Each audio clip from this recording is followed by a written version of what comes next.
Hello everyone, welcome back to my channel Mushakiz world.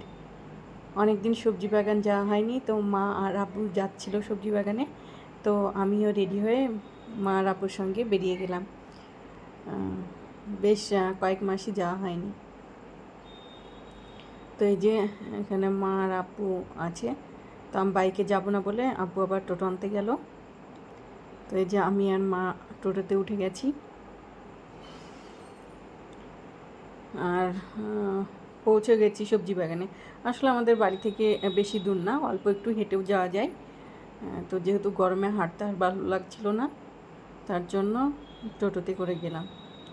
তো এই যে রোদে তো সবজি বাগানের অবস্থা গিয়ে দেখছি খুব একটা ভালো নেই, একদম জল টল নেই, বৃষ্টি টিষ্টি নেই। তবুও তো জলের ব্যবস্থা আছে, তবুও জল দিলেও জল একদম শুষে নেয়।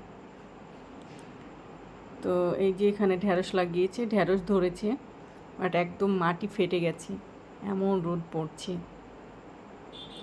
এদিকে আবার ডাঁটা লাগিয়েছে।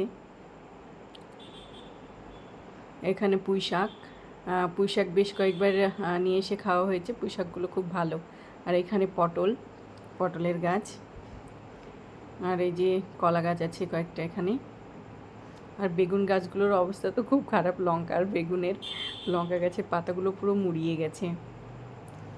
আর এই দিকটাতেও পুঁই আর মিষ্টি কুমড়োর গাছ আছে।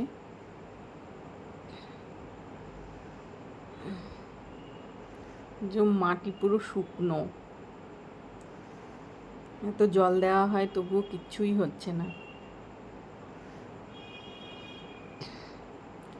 এই যে পুরো বাগানের অবস্থা। মা আবার গল্প করছে, এদেরকেই দায়িত্ব দেওয়া আছে বাগানের, তাদের সঙ্গেই গল্প করছি। এই যে ডাঁটা গাছগুলোই মোটামুটি ভালো হয়েছে। ঝিঙে টিঙে গাছগুলোর অবস্থা তো খুব খারাপ, ছোট ছোট হয়ে ঝিঙে হয়েছে, আর বড়ই হচ্ছে না। এদিকে আম গাছে আবার কয়েকটা আম ধরেছে। এখানে শশা গাছ লাগিয়েছে, মেহগনি গাছ, পেঁপেগুলো ভালো হয়েছে। পেঁপেগুলো বেশ বড় বড় পেঁপে, সব গাছগুলো নেই পেঁপে ধরেছে। এই অবস্থা সবজি বাগানের। তো গরমে বেশিক্ষণ আর দাঁড়িয়ে থাকতে ভালো লাগছিল না, মাকে বললাম চলো বাড়ি ফিরে যাই।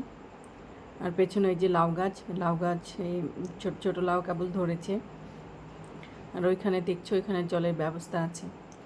তো বাড়ি চলে এলাম, চলে এসে বিকেলে একটু ডিম টোস্ট বানিয়ে খেলাম। তো আজকে ছিল এই ভিডিও। তো চলো আজকের মতো এখানে শেষ করছি, দেখা হবে আবার নেক্সট ভিডিওতে। টাটা।